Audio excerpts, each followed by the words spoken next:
Il mord la poudreuse comme personne. Sur sa planche, position régulière, pied gauche devant, plutôt commun. Ce qui l'est moins, c'est son âge, 83 ans.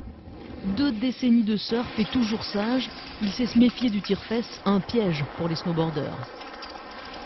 C'est plus dur et c'est fatigant. Et surtout, il faut être assez vigilant, sinon on se casse la figure. S'il y a bien une chose qu'Henri n'aime pas, c'est se casser la figure. Il tombe rarement et quand il est par terre, c'est uniquement parce que c'est... C'est la position du surfeur fatigué. En général, ça ne dure pas bien longtemps. La simple perspective de se mesurer aux jeunes suffit à le relever. Le snowboard, j'ai commencé en 85, ça fait 18 ans. Vous n'étiez pas né, vous? Non. Eh oui. Une avance qu'il entend conserver, c'est lui qui ouvre la piste.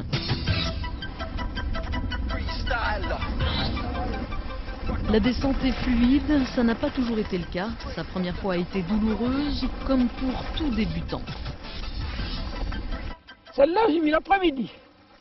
Simple, je me levais, je tombais sur les fesses, je me relevais, je tombais sur les genoux. Je me relevais, etc. C'était comme ça pendant l'après-midi entière. Là, c'était le premier jour. Hein.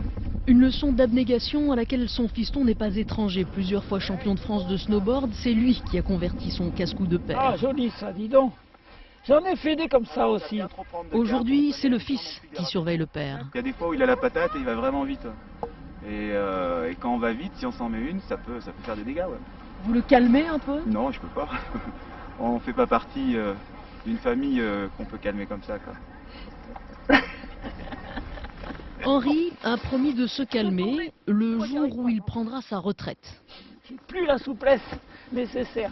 Il a juste oublié d'en fixer la date.